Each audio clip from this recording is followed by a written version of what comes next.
I want an Africa where countries don't fight but sit and talk, where peace isn't just a dream but something we live every day. I want an Africa where schools have books and teachers that stay, where no one goes to bed hungry. I want a country where everyone matters, where no child walks miles just to find water.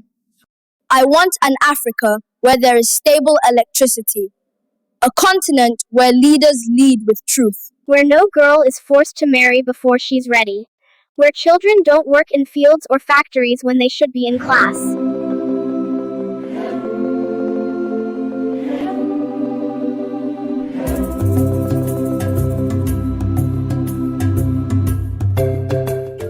The story begins with a girl named Asha, bright, ambitious, always top of her class. She had a dream, and she held on to it tightly. "Someday I'll be president of this country," she would often whisper to herself. Asha came from a wealthy family. Her father, a respected organic farmer whose produce fed thousands across Africa. Her mother, a fashion entrepreneur with influence and style. But unlike her parents, Asha's heart was drawn to something else: politics. She was determined to lead, driven by passion, guided by her childhood ideals, and fueled by the belief that she was meant to do great things. Asha worked hard.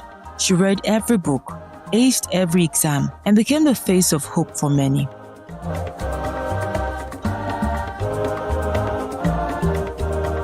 And then the dream came true. Asha was elected president.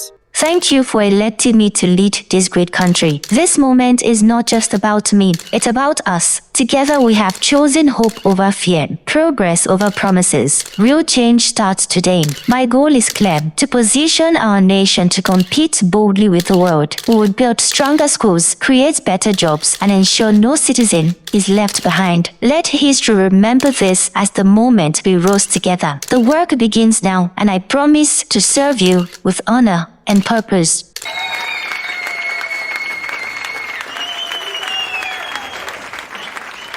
But something changed. Slowly, the excitement turned into entitlement. The sense of duty faded into desire for more. Power became addictive. The praise, privileges, the money. Asha started to believe that what the nation had, she deserved more. She stole public funds. She silenced voices who dared to ask questions. She turned a blind eye to hunger, conflict, and unemployment. The roads broke down. Hospitals ran out of medicine. Graduates waited years for jobs that never came.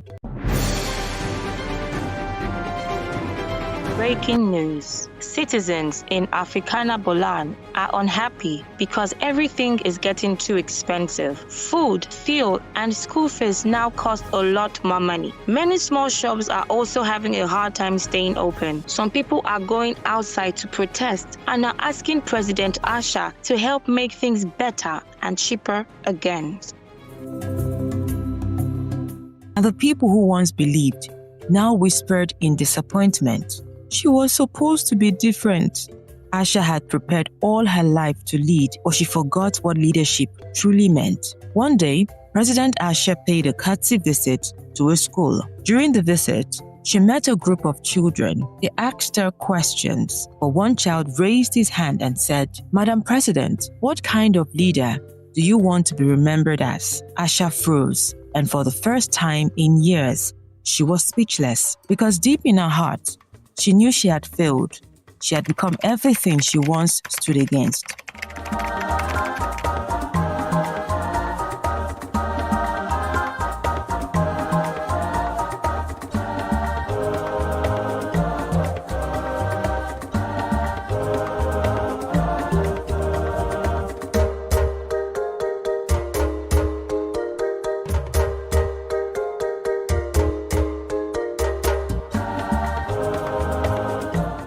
Young explorers, this story goes beyond Asha. It's about promises made and forgotten, about words spoken with hope and later lost in silence. It's about choices made behind closed doors and how those choices echo far beyond the room. It's about the gap between what people say they will do and what they actually do, and how that gap can change everything for families, communities, and for children just like you. But more than that, this story is about you. What does your Africa look like? What do you dream it could be?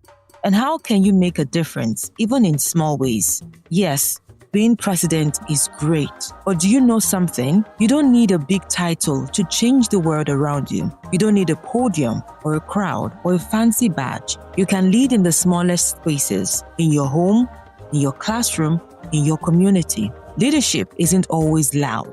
Sometimes it's quiet. It's the choice to do what's right, even when no one is watching. It's standing up for a classmate. It's telling the truth.